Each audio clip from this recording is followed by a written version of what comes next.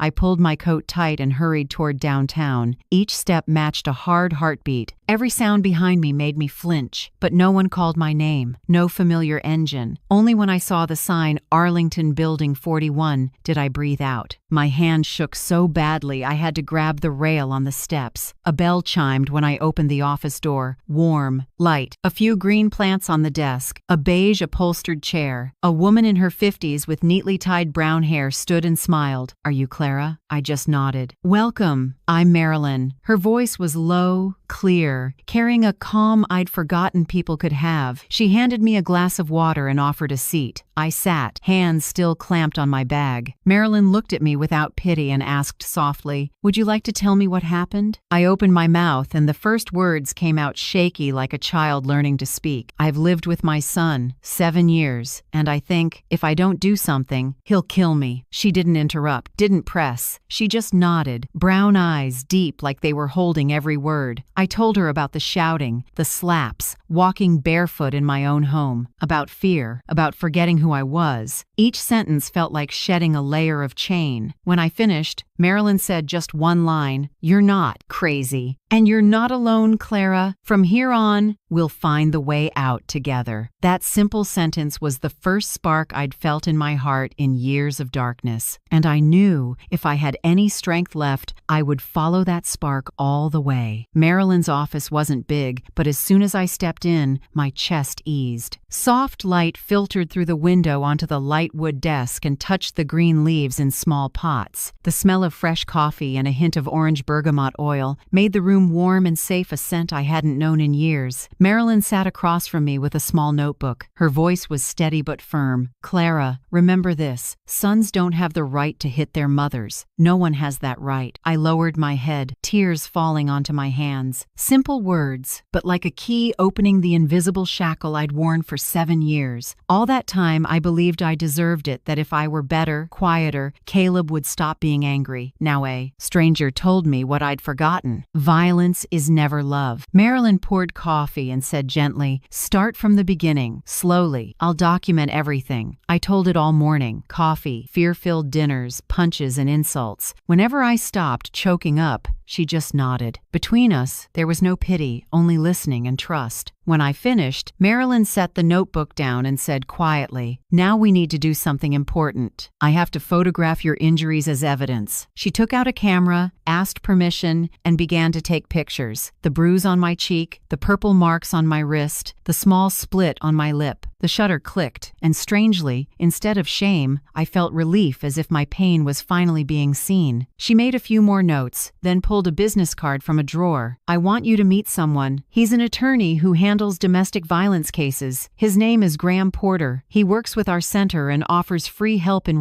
urgent situations like yours." I looked at the card and felt that old fear rise. I'm not sure. I don't want to make it a big deal. "If Caleb finds out, he'll lose it." Marilyn took my hand, warm and steady. "I understand your fear, Clara, but right now you need a team to protect you. Not for revenge, but for survival." She paused, meeting my eyes. "If you do nothing, he will continue. And next time, you might not be here to tell me this story." A chill ran through me. I was quiet a long time, then nodded. "Okay, I'll meet him." That afternoon, Marilyn took me to attorney Graham Porter's office just a few blocks away. His practice was in an old building with a glass door and a sign that read, "Legal aid for survivors of abuse." Not fancy, not flashy, but I could feel the professionalism in every detail, from the perfectly aligned bookshelves to the framed law degree on the wall. Graham was around 60, with lightly graying hair and round frames. He stood to shake my hand, firm, but not forceful. "Marilyn has filled me in," he began, calm and steady. "You've endured far too long, Clara. Now it's time we take back control." I sat down, heart pounding. He opened a file, laid out the papers, and spoke slowly so I could follow each step.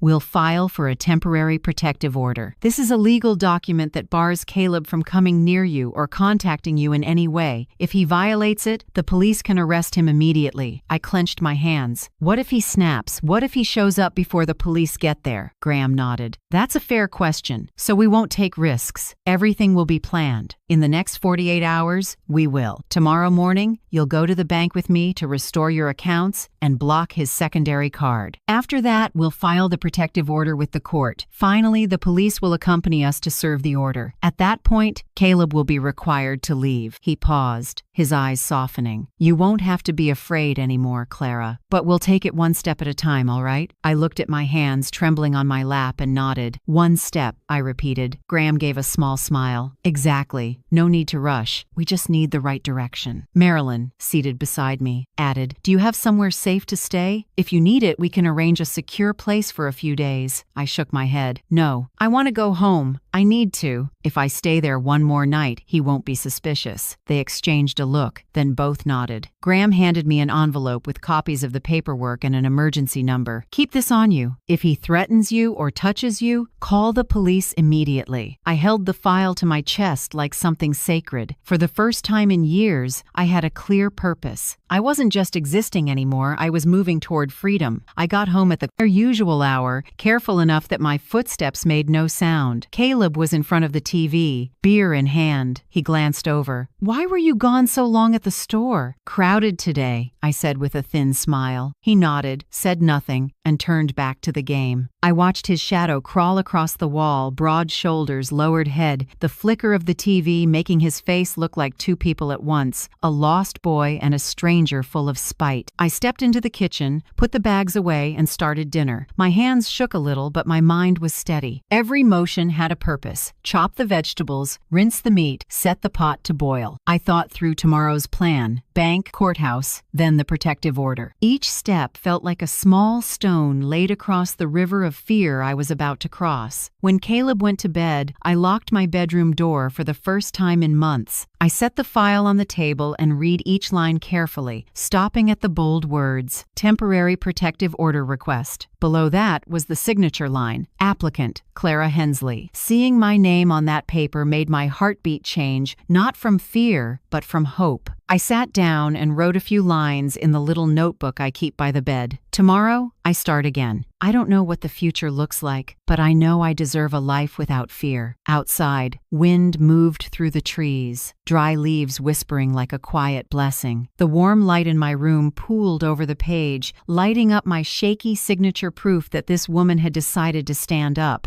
I closed the notebook and turned off the lamp. In the dark, my heart still beat hard, but this time it wasn't panic, it was life. I didn't sleep that night, but I wasn't in despair anymore. I lay there listening to the clock tick, each beat a reminder. Just one more day, Clara. One more day and freedom begins. The next morning, the sky was softly gray, wind threading through the trees in front of the house, dry leaves spinning on the sidewalk. I put on an old brown coat to cover the bruise on my neck and wrapped a scarf around my shoulders. When Graham pulled up, I was on the porch with a small canvas bag, some important papers, and my last 3 $10 bills. He gave me a gentle smile, steady and warm. "All right, Clara?" I nodded, took a deep breath, better than I thought. We drove to Franklin Community Bank, where I'd opened a joint account with Caleb 6 years ago when he was still pretending to be a good son. In my head, I could still hear him back then. "I'll help you manage it, Mom. You won't have to worry." Now, I knew I'd handed the keys to my life to the wrong person. Inside the lobby, the smell of floor cleaner mixed with coffee from the teller counter. A money counter hummed in the corner. My heart sped up, like every little beep was a reminder of the losses I'd been carrying. Graham went first and told the receptionist we had an appointment with Patricia Lawrence, the branch manager. A moment later, a woman around 50 in a navy suit came out with a professional smile. "Welcome, Mrs. Hensley. Come on back. I've been briefed by Mr. Porter's office." In a private room, Graham summarized the situation, calm but firm. Mrs. Hensley's son seized control of her finances, used an unauthorized secondary card, and there are signs of abuse. "We want to restore full ownership to her." Patricia nodded and started typing. "Understood. We'll need to verify identity and have you re-execute the account ownership documents." My hand shook as I signed Clara Hensley. Those 3 words, just a formality on paper, made my chest ache. I hadn't signed my name on anything important in years. Every letter felt like a declaration. I still have authority over my own life. Patricia handed me a checklist of what we'd do. Cancel the secondary card in the name of Caleb Hensley. Change all PINs and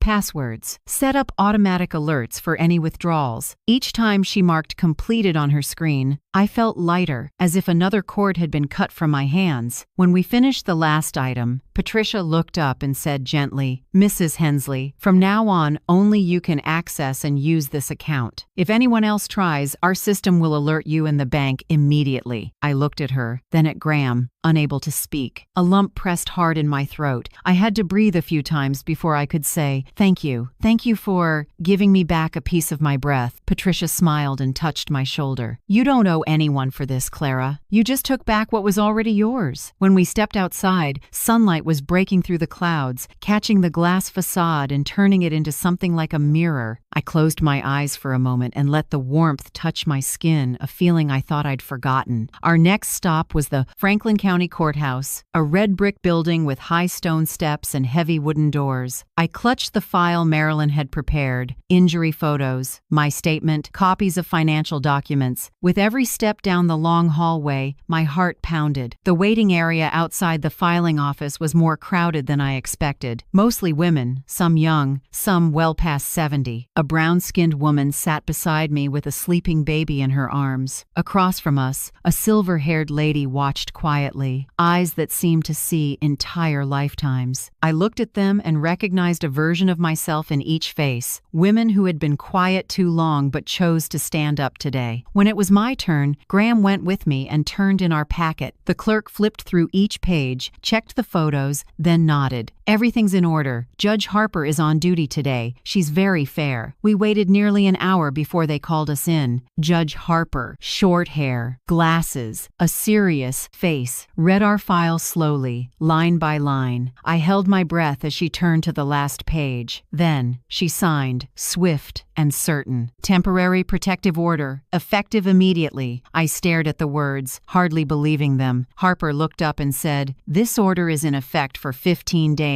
During that time, Caleb Hensley is prohibited from coming within 500 feet of you, from contacting you in any form, and is required to vacate the shared residence immediately. Enforcement will be handled by the police." Her voice wasn't loud, but each word rang through me like a bell. Required to vacate. I took the order, my hands shaking so hard the letters blurred. Graham touched my shoulder lightly. "This is your first legal shield, Clara. Keep it on you. Don't let it out of your sight." I nodded and swallowed back tears. That thin piece of paper, just a few lines of black on white, felt as heavy as my whole life. For the first time in years, the law stood on my side, not his. "Now for the final step," Graham said as we left the courtroom. "Serve the order and make sure he leaves." I stopped in the lobby, my heart slamming. "Today? Right now. We'll go with the police. I won't let you face him alone." We drove to the Franklin police station. The intake room smelled like paper, ink, and old coffee. Graham presented the order and requested assistance. A young officer came out and introduced himself. "Officer Miguel Ramirez. I'll be handling this." He was tall and solid, his eyes steady but not cold. When we shook hands, he said, "Mrs. Hensley, we're here to protect you today. I need to confirm, do you believe he's home now?" I nodded. "Yes. He usually gets back before 6. It's just past 4:30. Good. We'll arrive before he expects us. I'll be the one to read the order. You stand behind me and don't say anything unless necessary." Graham looked at me, voice low and sure. It is the hardest part, Clara, and the most necessary. Remember, you've done nothing wrong. Everything you're doing today is to protect yourself." I gripped the file. Fear and relief pushed against each other inside me. It felt like climbing a steep hill with a cliff ahead and fire behind. There was no going back. As we got into the patrol car, a siren wailed somewhere in the distance. Light rain began to fall, pattering on the windshield and sliding into long streaks. Through the glass, I watched the trees blur. A drop rolled down my cheek. I couldn't tell if it was rain or a tear. Graham asked softly, "Clara, do you want me to speak before the officer reads the order?" I shook my head. "No, I want to witness it. I need to see it with my own eyes." Ramirez nodded. "Good. When we arrive, just stand still. Mister, Porter and I will handle the rest." The car turned onto my street, the white picket fence coming into view. I drew a breath, my heartbeat pounding like a drum. My house, once a haven, then a prison, was about to be returned to its rightful owner. I tightened my fists and whispered a prayer. "Lord, give me the strength to stand." We pulled up to the drive. Ramirez stepped out, the black rain shell draped over his shoulders. Graham turned to me with a small smile. "It's time, Clara." I nodded and stepped onto the cold, wet ground. The order shook in my hand under the light rain, but I didn't hide it. For the first time in years, I wasn't hiding. Ramirez climbed the steps and knocked hard. The sound echoed through the rain into every wall that had held my fear. Footsteps inside, then Caleb's voice, rough as ever. "Who is it?" I swallowed and tightened my grip on the file. Franklin Police, Ramirez called, calm and clear. I need to speak with you, Caleb Hensley. With a single knock on the door, 7 years of fear cracked like glass. Do you feel that's the moment most worthy of saying enough? Tell me how it felt to you. In that moment, I realized every painful road I'd walked these 7 years led here, and I was ready to step out of my cage for good. The patrol car turned into my drive, its tires scraping over the wet gravel. Through the fogged window, I saw Caleb's silver pickup already parked by the garage. My chest tightened. He was home. Every cell in my body stretched taut, afraid, and determined. Officer Ramirez killed the engine and looked at me. Rain traced long lines down the windshield like time itself, long, cold, and irreversible. "Clara," he said, voice low and crisp. "When I go in, you stand behind me. Don't speak, don't argue, don't react if he gets heated. The law will handle it. Understand?" I nodded, though my throat was dry. "I understand." From the back seat, Graham handed me the order sealed in a plastic sleeve. "Keep it in your hand. If he resists, just hold it up.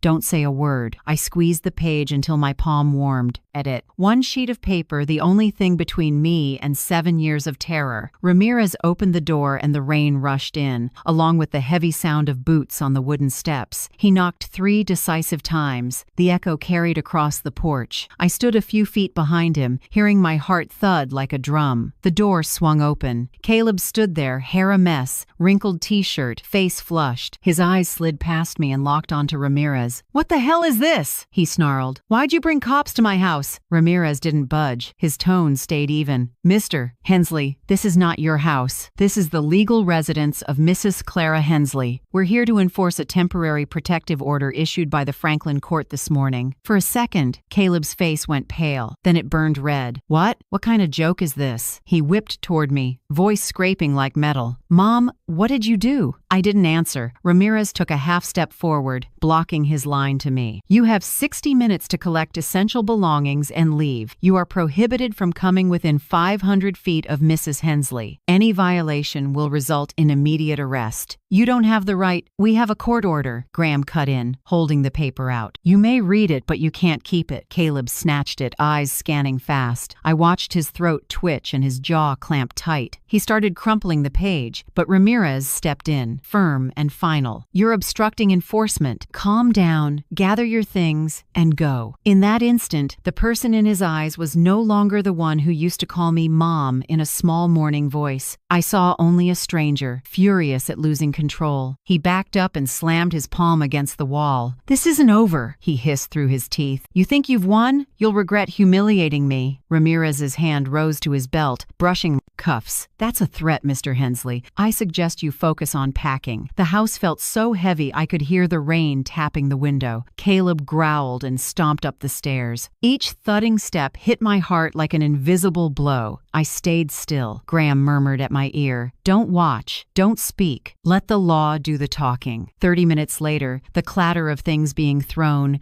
bounced down the stairwell suitcase, clothes, a couple pairs of shoes. He came into view with an old duffel slung over his shoulder, eyes still bloodshot. He stopped at the last step and stared hard at me. "I can't believe you did this to your own son." I swallowed and answered, quiet but firm, "I didn't do anything to you, Caleb. I chose to survive." He scoffed, smirked, then shoved the door open. The suitcase tumbled off the porch, popped open, and his clothes spilled into the rain. I didn't bend to pick them up. Ramirez motioned him away. When Caleb's engine growled, I heard the tires grind the gravel, spitting mud and water. Then, silence. The house felt shockingly empty. No more heavy footsteps. No more, "Where are you?" barked from the hall. No more looming shape in the kitchen every evening. Just the clock's steady tick and the smell of cooling coffee on the table. I stood there, hands still trembling, until Ramirez came back with a gentler tone. "Are you all right, Mrs. Hensley?" I nodded, lips moving before sound came. A long breath left me, carrying years of pressure with it. My knees gave and I sank into a chair, tears falling before I knew they were there. Ramirez set a hand on my shoulder, then made a slow circuit of the house. He checked windows, secured the back door, and jotted a few notes. "The kitchen window needs a new lock." I installed an extra latch on the front door. He pulled a small card and wrote a hotline on the back. "If he returns or even lingers outside, call 911 immediately. Don't go out, not even to talk." All right? I nodded, my voice rough. All right. Graham stepped forward and placed a slip of paper on the table. This is my personal cell. Anytime you feel uneasy, day or night, call me. They left quietly. Ramirez paused on the threshold. You were very brave today, Clara. Don't let anyone make you forget that. I watched them go as the door closed. The patrol car's engine faded until only the soft rain on the porch remained. I stood and walked the house slowly. Each step felt like a small pilgrimage through the living room, down the hall, into the kitchen where I'd been shoved to the floor. I laid my hand on the wooden table, on the fridge door, on the old photo of Evan, my husband. Do you see this? I whispered. I finally did it. I opened a window and let the air in. Cool wind poured through, carrying damp earth and wet leaves. I breathed deep and felt the quiet fill the space where boots, shouts, and anger had lived. For the first time in 7 years, the house was quiet and it wasn't scary. I towel-dried my hair, changed my shirt, and opened the fridge. A few vegetables, some potatoes, a bit of butter, and a packet of egg noodles. I set water to boil, chopped the vegetables, and seasoned with salt and pepper. Steam fogged the glass. My reflection in the mist wasn't the same woman who'd trembled here days ago. When the soup was ready, I brought it to the table. No candles, no flowers, no TV. Just me, a chipped ceramic bowl, and the clean smell of herbs. I lifted a spoon, blew on it, and tasted. It didn't taste like fear anymore. I ate slowly, spoon by spoon, tasting the light sweetness of the broth, the softness of the potatoes, the butter melting at the edge of my tongue. Each spoonful was a statement, I am living. I have taken back the reins. Night fell. I sat by the window and watched the rain taper off. Streetlights hit the wet leaves and laid a soft orange on the road. Something in me unfolded not joy exactly, but a new, fragile peace. I murmured to myself, silence, but this time it's the silence of freedom. In the dark glass, I saw my own faint smile, shaky, small, but real. The next morning I woke not to pounding on a door, not to heavy footsteps, not to an angry voice. I heard only the soft clock and saw warm gold slipping through the curtains. For the first time in years, I woke in peace. I walked to the kitchen and made a cup of coffee just for me. No rushing, no flinching, no orders. I turned on the old radio and let a bit of jazz fill the quiet. A low saxophone curled through the smell of fresh coffee and the strip of sun on the floor. I pulled the curtains open and the window too. No stale smoke, no spilled beer, just wood, sunlight, and the scent of roses from the small backyard. I sat at the table and watched the light fall across the ivory tablecloth, the same place that had held too many rages. Now it held only calm, a new beginning. At noon, I did something I hadn't dared in years. I called Nora Blake. Nora had been my closest friend before Caleb took over my life. We used to see plays, go to charity luncheons, swap recipes. Then one day I vanished from her world, excuses like tired, busy, not ready to see anyone. Truth was, I was ashamed. I didn't want her to see the bruises or ask, what happened, Clara? I dialed the number I still knew by heart. 3 rings. Clara? Nora's voice, a little unsteady. I choked up. It's me. I'm sorry I disappeared for so long. There was a pause, then she burst into tears. Oh God, Clara, I was afraid you were gone. I laughed through my own tears. We talked for 10 minutes, both of us breaking down more than once. Finally, Nora said, tomorrow, coffee at the old place? I'll reserve a table on the patio for us. I whispered, I'll be there. This time, I can come. When I hung up, I sat for a long time, warm and aching all at once. Some friendships wait right where you left them until you're strong enough to come back. That afternoon, Mrs. Ellison, the elderly neighbor who'd given me Marilyn's card, appeared at the gate with a basket of oranges and a few sprigs of rosemary. I heard it's over, she said, eyes gentle but sure. If you need someone to talk to, I'm always home. I never lock my door. I squeezed her hand, trembling a little. Thank you, Mrs. Ellison. You saved me, even if you don't realize it. She smiled. I only planted a seed, Clara. You're the one who replanted your life. Night returned, and the house settled into quiet again. No TV noise, no clinking bottles, no slamming doors. But the quiet itself made me restless. Every muscle still held the old survival reflex, listening, bracing. I fully charged my phone and set it on the nightstand. Under the bed, I slid the old baseball bat Evan had used when he taught Caleb as a boy. Back then, it was a father-son memory. Now it helped me sleep. Near midnight, I heard something outside. A strange car idled at the curb, headlights brushing the window. I shot upright, heart racing. 10 seconds, 20. Then the engine revved and drove off. I took a breath, went to the window, and wrote the license plate down with a shaking hand. First thing in the morning, I called Graham and told him everything. "You did exactly right, Clara," he reassured me. "Caution is never wasted. I'll let Ramirez know to keep an eye on the area." Nothing else happened, but that alertness clung to me all day. I realized my body didn't yet know how to be safe. It needed to relearn how to breathe, to rest, to believe no one was standing right behind me. In the days that followed, I started learning how to live again. In the morning, I made coffee and put fresh flowers on the dining table. At noon, I walked around the neighborhood, the streets I used to avoid because I was afraid of meeting the neighbors' eyes. In the evening, I turned on warm lights throughout the house, read on the sofa, and listened to the songs Evan used to love. I learned how to sleep again, not with pills, but with breathing. Every night, I counted each inhale and exhale so my heart could relearn a normal rhythm. At first, I slept 2 hours, then 3, then 4. Every morning I woke to sunlight, I knew I was making progress. Marilyn called me every day at exactly 8 a.m. "Good morning, Clara. Have you had breakfast?" "I'm having coffee," I'd answer, sometimes laughing at how consistent she was. "Very good. Today is the 6th day you've been safe. I want you to write that number down somewhere. It will remind you that with each passing day, you're a little stronger." Those calls, simple as they seemed, kept me from slipping into the void. She wasn't just a social worker anymore. She became the anchor that kept me in the present. A week later, a letter arrived from the present court, the hearing for a permanent protective order scheduled for 10 days later. I read it carefully, my heart full of worry and resolve. It would be my first time telling everything in court, possibly in front of Caleb. I began to prepare. Every day, I practiced my statement like it was a survival drill. Brief, honest, and not reactive, Graham warned. "He'll try to say you're confused, exaggerating, or out for revenge. Let the truth stand on its own. You don't need emotion, just clarity." I wrote the key points on paper: times, places, and the level of abuse, medical evidence, injury photos, and the police report. Statements from Marilyn and Officer Ramirez. Each time I read it, my hands shook less. My voice grew steadier. I practiced looking straight into the mirror and asked myself, if my son stood in front of me now, would I be afraid? And each day, the answer became clearer. No, I'm not afraid anymore. One afternoon, Nora stopped by with a still warm apple pie. "I hear you're practicing your statement," she said, setting the pie on the table. "But remember, Clara, your words are not just evidence. They're the story of a survivor. Anyone who hears it, including the judge, will feel that." I looked at her and smiled slightly. "You still talk like a philosophy teacher, Nora," she winked. "Because I used to teach philosophy, remember?" We both laughed for the first time. A laugh rang through this house without making me flinch. That night, I sat on the porch with a cup of chamomile tea. The sky was calm, the moon full and bright, lighting up the little garden. The rose beds I'd neglected were blooming again, slowly but surely. I breathed in, smelling earth and grass. I thought about the simple things I'd forgotten. Sitting still, breathing, living. No need to prove anything, no need to bow my head, no need to ask permission. In that gentle darkness, I spoke softly, not to anyone in Terriu, particular, just to myself. I'm still here, I'm still alive, and I will never be silent again. I tilted my face to the sky. No more rain, no more shadows falling across the window. Only moonlight, night wind, and crickets humming like an old song coming back to life. I closed my eyes and took a deep breath, one breath of freedom, of real life. And for the first time, I felt something simple I had forgotten for 7 years. Peace isn't the absence of noise, it's knowing you're no longer afraid of it. The hallway at the Franklin courthouse was packed that morning. The smell of coffee mingled with old paper, shoes clicked on stone floors, and small conversations rolled around me like waves. I sat on a bench, fingers laced together, palms cold with sweat. Next to me was Graham in a gray suit and deep blue tie, calm, as if he could organize a storm with just a look. On my other side, Marilyn sat quietly, a file in her hands, hands, laying a gentle hand on my shoulder now and then, as if to say, "I'm here." The courtroom door opened, and I saw him, Caleb. He came from the opposite hall in a white dress shirt and black slacks. Hair combed his face so polished it made my skin crawl. A tall man in glasses walked with him, likely his lawyer. His eyes swept past me, then paused. In that moment, I saw what I'd known for 7 years, arrogance and challenge. But this time, I didn't lower my head. Graham murmured, "Look straight ahead, Clara. Don't let him control the air." I nodded and drew a breath. I know. When the clerk called our case, I stood. My legs trembled a little, but I didn't need anyone to hold me up. We entered the courtroom, where Judge Harper was already on the bench, the same short-haired woman with a gaze both stern and even. I remembered her voice from the temporary order. Today, it rang out again. Hearing on the petition for a permanent protective order between Mrs. Clara Hensley and Mr. Caleb Hensley now in session. The room fell still. I could hear the wall clock ticking. Harper looked at me. "Mrs. Hensley, please explain why you're requesting the order." Graham gave a small nod, as if to say, "Be yourself." I stood, gripping the edge of the table to steady myself. I glanced at the benches filled with strangers, but I felt many eyes of sympathy. I began slow and low. "Your Honor, I lived with my son Caleb for 7 years. In those 7 years, I lost things one by one. My money, my friends, my health, and my own voice. It started with, 'Mom, let me hold your money for safety,' and turned into having to ask permission to buy my own medicine. I eventually couldn't choose my meals, couldn't sing in the kitchen, couldn't open a window, and if I forgot those rules, I was reminded by hands, not words. I heard someone in the room hold their breath. Harper nodded for me to continue. "The breaking point," I said, my voice shaking, "was a Thursday night. I made soup, the dish my son used to like. He flipped the whole pot onto the floor and called it trash. When I reacted, he slapped me, then turned on the TV like nothing had happened. That night, I looked in the mirror and didn't recognize myself, and I understood if I didn't act, I would die right there in that kitchen." Harper made a few notes. "Go on, Mrs. Hensley. I'm not asking the court to punish my son," I said slowly, looking straight at her. "I'm not trying to get revenge. I just want peace in my own home. I want to live without fear every time I hear footsteps." Graham nodded slightly. Marilyn pressed her lips together, eyes a little wet. The judge turned to the other side. "Mr. Caleb Hensley, your response?" Caleb stood, tugged at his collar, and smirked. "Your Honor, my mother, her memory isn't what it used to be. She trips a lot, spills food, then thinks I hit her. I only helped her clean up. She's clumsy, forgetful, and tends to imagine things. I've never laid a hand on her." I closed my eyes. That voice, slick and confident, had once made me doubt myself. Harper gestured to Graham. Graham stood and pulled 3 photos from the file. "Your Honor, these were taken by social worker Marilyn Ortega on March 8th, one day after the incident. The bruising on the left cheek and wrist is consistent with impact from a slap and compression from gripping, not from a fall." Harper took the photos, studied them closely, then looked at Caleb. "Do you have any other explanation for these injuries?" His attorney cut in, cool and flat. "Your Honor, there are no direct witnesses and no medical records. Everything relies on a one-sided account." Graham answered immediately, without checking his notes. "Exactly. Domestic violence happens behind closed doors. If we required a witness every time, no woman would live long enough to tell the story." The room went silent. Harper set down her pen. "Objection noted." Caleb leaned forward. "My mother is trying to ruin my reputation. She needs a psychiatrist, not a protective order." Harper tapped the gavel. "Order! This is not a place for shouting." I looked at him. For the first time, what I saw in his eyes wasn't an almighty rage, but a panic leaking through the mask. Harper turned back to me. "Anything further before the court rules?" I breathed in. "I just want to be allowed to lock my door without fearing someone will break in. I want to listen to music, call friends, plant flowers, and sleep without jolting awake. I'm not asking for more, just the right to be at peace for the rest of my life." The room was so quiet I could hear the first drops of rain against the window. Harper reviewed the file one last time, then lifted her head and spoke clearly, each word like a stamp. "The court orders, a protective order of 3 years is granted to Mrs. Clara Hensley. Mr. Caleb Hensley is prohibited from coming within 500 feet of her and from contacting her by any means. Any violation results in immediate arrest. Mr. Caleb Hensley must complete a minimum 6-month anger management program. The gavel struck. Thud. It all ended with a dry, unexpectedly simple sound. Caleb froze, then turned away without a word. I didn't look after him. I only heard the rear door of the courtroom close. Graham rested a hand on my shoulder and whispered, "It's done, Clara." I nodded. No cheers, no bursting tears, just one long breath, deep, full, and real. Marilyn squeezed my hand. "You did it. You told the truth, and the court listened." I looked at the two of them, then around the room I once thought I'd never have the courage to enter. When we stepped outside, the rain had just stopped. Water streaks on the steps caught the afternoon sun, reflecting 3 figures walking away: a lawyer, a social worker, and an older woman holding tight to a sheet of paper that would protect her. I wasn't joyful. I just felt lighter. I had survived, and I was still walking. At the courthouse threshold, I paused and looked up at the pale blue sky after rain. I said softly, just for myself, it wasn't justice that brought me back. It was the truth, and today I dared to speak it. Then I walked down the steps, slow and steady, like someone relearning how to walk on her own legs. The weeks after the hearing passed in a quiet I thought I'd never have again. No more cars stopping suddenly at the gate, no more knocks that made my heart seize. Only ordinary sounds: crows on the porch, dry leaves brushing the roof, the drip of a leaky faucet. I began to love those sounds, as if they proved that real life had returned. Every morning I woke early, made coffee, and played soft music. Light streamed through the living room window and fell across the floor where I used to sit and cry for hours. Now, I laid out a few sheets of white paper and pulled out my old watercolor set, the one I'd tucked away when Caleb moved in. I started painting again, fine strokes, gentle washes. The first painting was the backyard garden where the roses had begun to bloom after years of neglect. Each time the brush touched water, I felt my heartbeat ease and steady. I realized art wasn't just for beauty, it was how a strangled heart loosens. One afternoon, after the sun had faded, I checked the mailbox as usual. A few bills, a flyer, and an envelope with no return address. I hesitated, then opened it. Inside was a single folded white sheet with a scrawl in ballpoint pen. "It's not over." The paper slipped from my fingers onto the porch. My heart pounded. I didn't need to guess that handwriting was Caleb's. I'd seen it hundreds of times on bills and notes he'd left on the table. I stood still for a few seconds, then went inside, locked the door, and grabbed my phone. I called 911, my voice shaky but clear. "This is Clara. Hensley. I have a 3-year protective order against my son. Today I received a threatening letter in his handwriting." The dispatcher reassured me and said a patrol would come to take a report. Graham arrived in half an hour. He examined the paper, put on gloves, and slipped it into a plastic sleeve. "Good, Clara. You didn't handle it much. The prints should be intact." "God," I whispered. "I thought it was over." Graham looked at me not just as a lawyer, but as a friend. "I know the feeling, but you did the right thing. This reaction calling right away shows you're living proactively now, not as a victim." That night, I sat on my bed without turning on the light. The door was locked, the curtains drawn, but I could still hear my heart pounding like a drum. Every sound outside made me tense. The baseball bat stayed under the bed, my phone fully charged, the flashlight on the nightstand. I kept telling myself, "I'm safe. There's police patrol. Everything has been logged." Sleep still didn't come. 2 days later, Ramirez called, his voice low and urgent. "Clara, we picked him up last night at a bar on 5th Street. He was drunk and loudly saying he'd make my mother pay. We have witnesses and video. You're safe for now." I dropped into a chair. In my head, I heard someone exhale. I wasn't sure if it was me or someone else. "You're sure?" "Sure. He's being held for 72 hours while we investigate the protective order violation and the threats." After I hung up, I looked out the window at the drizzle. I thought I'd feel relief, but what came was emptiness. Caleb had once been the baby in my arms, the child who giggled at bedtime stories. Now he was the man police had to cuff for threatening his own mother. That feeling loss and release at the same time cut both ways. That afternoon, Graham called again. "Clara, I know you feel empty, but remember, Caleb made his choices. You only protected." I was quiet for a while, then said, "I know, but sometimes understanding it with my head doesn't mean my heart catches up." "True, but your heart will relearn just like you relearned how to breathe." 3 weeks later, the court sentenced him. I didn't attend, but Graham did and reported back. Caleb received 8 months in jail for violating the protective order, plus making threats against someone's life. He was also ordered to complete anger management and mandatory psychological treatment after release. When I heard, I just nodded. Not happy, not sad. Just a slow calm spreading like a lake after a hard rain. I knew justice can't fix everything, but at least it can stop the cycle. Marilyn stopped by that afternoon. She set a small notice on my table. The community center is starting a support group for survivors. You should join. They need to hear your story, and you need to hear theirs. I hesitated, then agreed. So every Tuesday afternoon, I went to the center. A small room, beige walls, chairs in a circle. Some were young, some older, some with fresh purple marks at their wrists. When it was my turn, I spoke no crying, no shaking, just told it. About fear, about the mirror that no longer showed me, about the judge's gavel. When I finished, a young woman beside me took my hand. Thank you, I don't feel alone anymore. That night, I came home and looked at my half-finished rose painting. I picked up the brush and added a few highlights, new petals blooming in the corner. For the first time, I realized my life was being repainted too. The next week, Marilyn held a personal safety skills training for the group. I went and learned how to recognize stalking, preserve digital evidence, and use a safety code when calling the police. I learned to create strong passwords, turn on two-factor authentication, and delete old accounts Caleb might know. At one point, I laughed. Turns out a 69-year-old woman can learn cybersecurity like a college student. Marilyn smiled softly. You're not just learning, you're taking back control. Those sessions made me feel more confident. Each small step, jotting down a strange license plate, sending a report email, checking the door locks, was a reminder I wasn't helpless anymore. One evening, after locking up, I stood on the porch and looked at the block. Everything was wonderfully ordinary, Mrs. Ellison's porch light, soft music from a neighbor's house, a dog barking down the street. I understood that healing isn't a single bright moment. It's a string of repeated choices. Choosing to get up,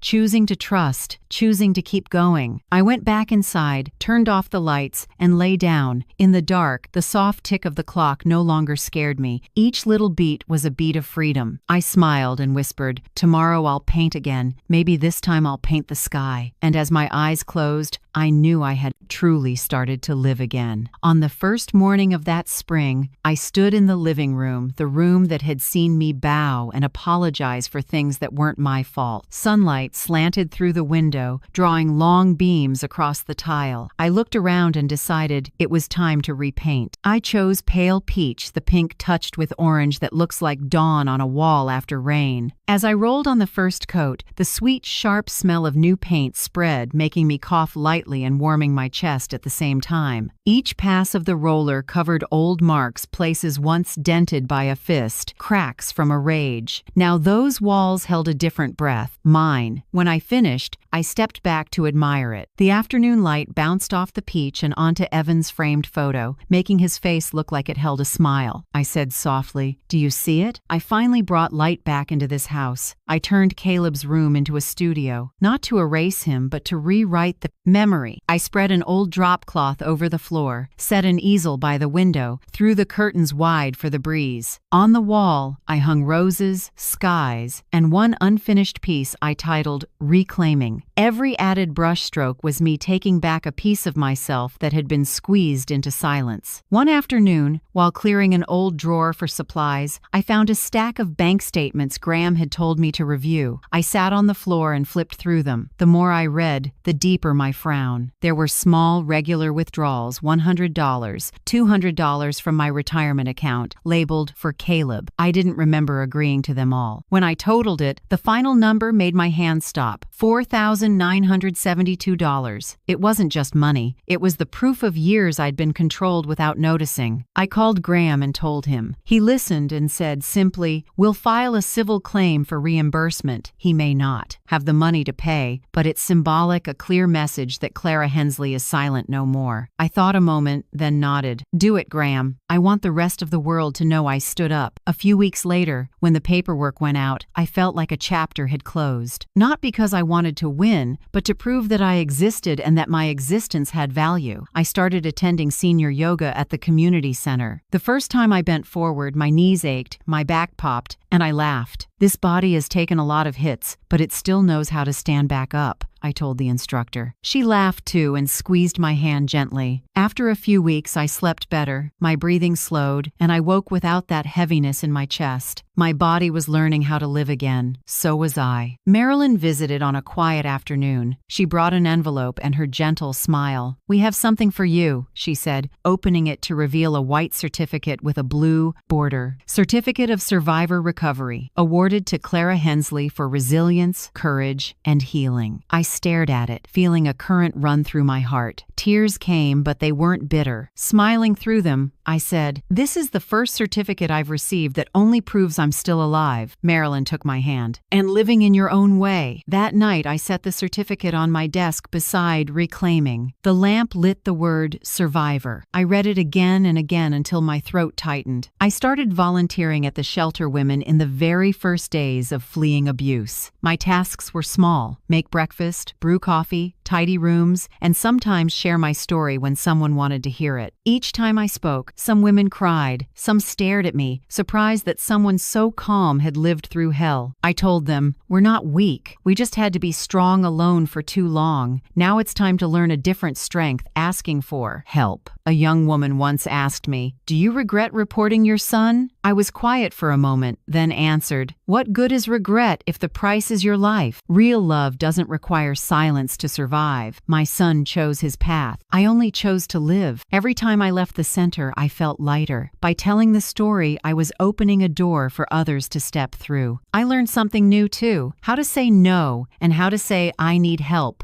Before I worried about burdening people, afraid I'd be judged as weak. Now I know loving myself isn't selfish. When I say no to what harms me, I'm saying yes to peace. Every night I journaled. Not much, just a few lines, but it became a habit. I wrote down small things. Today I poured coffee without spilling. I laughed looking at Evan's old photos. I slept 5 full hours without a scary dream. At the bottom of each page, I wrote the same line: "Don't go back to the dark." It wasn't just a reminder. It was a vow. One weekend evening, I invited Nora and Mrs. Ellison for dinner. Not a big party, just lasagna, a little salad, and a bottle of red wine I'd been saving. I put fresh roses in the center of the table and played soft music. When they arrived, sunset still lingered in the window frames, tinting the house a warm gold. Nora hugged me tight. "This house looks different, Clara. It has life." I smiled. "It only reflects the person living in it." We ate and talked, told old stories, sometimes laughing until we cried. When I poured the wine, my hand didn't shake. I realized I was no longer afraid of the clink of glasses or a man's loud laugh. No memory held this meal captive anymore. After dinner, Nora helped me wash the dishes while Mrs. Ellison watered the garden. When everything was done, I looked at them, 2 women who had once witnessed my collapse, now witnessing my recovery. I spoke softly, almost like a confession. There was a time I lived only to be afraid. Now, I live to be grateful. Nora smiled and laid a hand on my shoulder. "And to teach others how to stand up." I smiled and looked out the window. Night had fallen, and the moonlight reflected off the pale peach walls I had just painted. No more shadows in the corners, only light, gentle, honest, and mine. I closed my eyes and took a deep breath. In a room filled with laughter, I could hear my own heartbeat again. Calm, slow, steady. I knew this was no longer the house where I had been imprisoned. This was where I got to live for real. I began that morning by spreading the old ivory tablecloth, the very table where I had been humiliated, shouted at, made to feel like nothing. But today, it was different. Today, this table would become a table of freedom. I wiped every corner clean and set white roses in a glass vase at the center. I chose the crystal wine glasses Evan had bought for our 50th anniversary. I hadn't dared bring them out for a long time because in this house, beautiful things had once become excuses for contempt. Now, I wanted to return them to their original worth. In the kitchen, herb-roasted chicken filled the air with warmth, the scent of happiness and peace. I seasoned with salt, added a few sprigs of rosemary and slices of lemon, then brushed on a little honey to crisp the skin. The oven ticked, signaling the time had come. While I waited, I prepared a tray of vegetables: carrots, squash, potatoes, simple and comforting. Last was my mother's chocolate cake, the recipe I hadn't made since she passed. I set everything on the table: the roast chicken in the middle, bright vegetables alongside, the fragrant cake at the end. Candlelight shimmered through glasses of red wine, and light danced across the pale peach walls. The house felt warm, no heavy footsteps, no sharp breaths of fear, only the quiet breath of peace. Right at 7 o'clock, guests began to arrive. Marilyn came, first the same steady smile, now lighter. She brought a bouquet of sunflowers. Flowers for those who keep their heads high, she said. I hugged her and whispered, and for those who no longer bow. Graham arrived next, as put together as always, but softer in the face. I brought something. Lawyers rarely bring wine, not paperwork, he said, lifting a bottle of Bordeaux. Nora and Mrs. Ellison came together, hand in hand like old friends. Nora carried a basket of fresh, crusty bread, and Mrs. Ellison brought a mint teapot. For ending dinner, not starting an argument, she joked, making me laugh. Lastly, 3 women from the community book group, the ones I'd met through Marilyn's support circle. They had once come to the shelter seeking refuge. Now they were starting over. One had just gotten a job at the library, one was about to move into her own place, and the other was still in therapy. I wanted them here, because this dinner wasn't only for me, it was for everyone who had walked through the dark and was still standing. The house filled with voices, soft laughter humming like background music. When everyone sat down, Graham looked around the table and raised his glass. To Clara, someone who didn't just survive, but bloomed. The table went quiet for a few seconds, then glasses clinked. I smiled, eyes wet. If anything bloomed, it's because you were the light that helped me sprout again. Marilyn leaned in, her voice warm. Clara, you chose to live, to fight, to heal. Many come here to be rescued, but you rescued yourself. That's extraordinary. I went still. Her words drifted through the room and touched each person around the table. I looked from face to face, each one reflecting their own story. Scars and pain, but also light. I spoke, small but sure. For years, I waited for someone to save me. Then one day, I understood no one was coming. If I wanted to live, I had to be the one to walk out of that. I kept waiting to be loved while I didn't dare love myself. Saving yourself isn't selfish, it's the first act of love. Nora nodded, eyes shining. Clara, I've never seen you stronger. When you turn pain into compassion, you don't just live, you give others life. The candles whispered. The roast chicken scented the air. I invited everyone to eat. The soft ring of cutlery on plates rose up familiar, but with a different note. Not the sound of a forced meal, but of a life chosen. Graham told a few funny stories about cases he'd won. Mrs. Ellison chimed in with a tale about a neighbor who planted a tree without the HOA's permission, and the whole table shook with laughter. One of the book club women, Margaret, shared about her first job interview after divorce. I was so nervous I called the interviewer officer instead of HR director. Everyone burst out laughing. That laughter, natural, full, unforced, caught in my throat. It was a sound I had lost and just found again. After the main course, I brought out the chocolate cake. My mother's recipe, I said. She always said the best cake is made with shaky hands and a steady heart. Graham grinned. Then it must be excellent tonight. I sliced the cake and served each piece. When the last slice hit a plate, Marilyn looked at me and said softly, Clara, you've come full circle, from pain to peace. But the best part is, you didn't stop at surviving, you chose to love life again. I was quiet, lifting my eyes to the candlelight. I think surviving is a blessing, but loving life after it has crushed you, that's the miracle. Outside, the sky was clear and full of stars. A night breeze carried the scent of roses through the window. In the kitchen, dishes clinked as everyone helped clean up ordinary sounds I once feared, now pleasant. I leaned in the doorway, watching them, listening to their laughter, and felt a sudden swell in my chest. The house that had been a cage was now a refuge. The pale peach walls reflected the soft candlelight as if they were cradling every bit of laughter. I whispered, not sure to whom, life has returned. When everyone left, I walked them to the gate. Mrs. Ellison turned back and hugged me tight. I'm proud of you, Clara. Tonight you didn't just host a dinner, you held a ceremony for your own soul. I smiled, eyes damp. Thank you for planting the seed that day. No, you're the one who made it bloom. When the gate closed, I went back inside. The kitchen still held the scent of cake, wine, and human warmth. I looked at the table now, washed with moonlight through the window, and felt an odd, clear peace. I sat, poured a little leftover wine, lifted my glass, and whispered to myself, to peace, to those who walked through the dark, to me. I set the glass down and looked outside. Deep down, I truly wished Caleb peace. Not because he deserved it, but because I didn't want to carry hate any longer. Forgiveness, I now understood, isn't about erasing the past. It's about freeing yourself from its chains. That night when I went to bed, I looked at the door. The lock was still there, but I didn't slide the bolt. Not because I forgot, but because I didn't need to. For the third time in my life, I slept without locking the door. A small act, but a big moment. And before I drifted off, I knew I had truly returned to life, to the light, to myself. I began each morning with a small ritual, a hot cup of tea, sunlight spilling onto the porch, and a leather-bound journal waiting on the table. On the first page, written in blue ink, it says, 3 things I'm grateful for today. It's a habit I learned in group therapy. And for almost a year now, my first line has always been the same. 1. I'm grateful for myself. I'm grateful for the woman who didn't give up on those nights when there seemed to be nothing left to believe in. Grateful for these hands shaking but still opening the door to step into the light. Grateful for this heart cracked but still brave enough to love life again. Second, I usually write, I'm grateful for this home, because now it's no longer a prison. It's a place of peace, of morning music, of the lavender I just replanted on the porch. And third, I'm grateful for the people who walked with me. Marilyn, Graham, Nora, Mrs. Ellison, and the women I met at the shelter. Each is a piece of the mosaic of my return. Now I keep a new rule: clear boundaries, kindness with limits. I've updated my security system, saved emergency numbers, and set up a camera at the front door. But more important are the invisible fences, emotional boundaries. I no longer apologize for needing quiet. I no longer accept things just to keep others comfortable. Boundaries, I've learned, aren't distance. They are the outline of self-respect. Every week, I still go to the shelter not as someone in need, but as the woman who leads the craft class. I named the workshop From Fear to Creating. We cut paper, mix colors, knit. Some hands shake so much they can barely hold scissors, but the cuts get steadier. I tell them, our voices were taken for a while, but when we make something, even a small card, we're saying, I exist. One session, a young woman came up to me, eyes red. Mrs. Clara, I don't know when I'll ever feel as at peace as you. I smiled and held her hand. Peace doesn't arrive all at once. It comes little by little, every time you choose yourself over fear. The civil case is still moving forward. Graham updates me often. He says that even if Caleb can't fully repay, the court accepting the case is already a win. The money may never come, he said, but your dignity is back where it belongs. I don't care about the money anymore. I just want acknowledgement that I'm not weak, not controlled. This time the courthouse isn't only where justice is carried out, it's where my passage through is affirmed. On the front porch, I replanted lavender, the flower Evan loved. Years ago, it withered from neglect. Now, as I turn the soil, the scent drifts through the breeze, sweet and clean. Every morning I water it and watch each stem reach up. A neighbor passing by said, "That looks beautiful, like it's brand new." I smiled. It's not new, just given a chance to bloom again, like me. One evening, I opened my journal and wrote a letter to myself from 7 years ago. Clara, from 7 years ago, I know you're afraid. I know you think silence will keep the peace. But silence doesn't save anyone, it only makes the dark bigger. One day, you will stand up. You will find people who believe you, and more importantly, you will believe yourself again. When that day comes, you'll see you were never weak. You were made to forget your strength. Forgive yourself for taking so long to see it. Clara of today. I folded the letter and placed it in a drawer, the one that used to hold bills and painful papers. Now it holds the memory of someone who survived and is living well. The next morning, when the first light came through the window, I looked around the house, everything bathed in sunlight. I understood something I couldn't have 7 years ago. Freedom isn't a destination. It's a habit. Freedom is making tea without hearing a shout. Freedom is opening a window without fearing footsteps. Freedom is laughing without looking around first. And freedom is choosing, each day, to live a little more with gratitude and courage. I set a pitcher of lemonade in the center of the table like Evan and I used to do whenever we had company. But today, it wasn't for people who scared me, it was for friends who made me feel warm. I added a few mint leaves, and the fresh scent spread through the room. This house once witnessed my collapse. Now it witnesses my return. I went out to the porch, sat in the wicker chair, watched the wind move through the lavender, and listened to children laughing next door. In that moment, I gently closed my eyes, took a deep breath, and said to myself softly, just loud enough for the breeze to hear, I'm here, I'm alive, I'm free. If someone asked me now, what changed your life? I wouldn't say the law or the help. I would say, it was a choice on an ordinary morning when I decided not to endure anymore. Freedom, I learned, begins with a small choice, the choice not to be silent. And I know someone hearing this today may be in a dark room like I once was. I only want them to hear one thing. The light doesn't disappear. It's just waiting for you to open the door. Thank you for staying with me to the very last lines. I don't know where you're listening from, maybe a small kitchen that smells like morning coffee, or a quiet room late at night. But if anything I've said made your heart stir even once, please leave me a small sign, a comment, a hello, or simply the name of the city where you live, because somewhere out there, someone might read it in silence and find the faith to begin again. If this story touched you, please tap like or subscribe, so when the next stories of courage, healing, and freedom are told, you'll be there again like an old friend returning. Every comment you leave is a small light for those still lost in the dark. From the bottom of my heart, thank you for being here, for listening, and for still believing that freedom, even late, always finds its way home.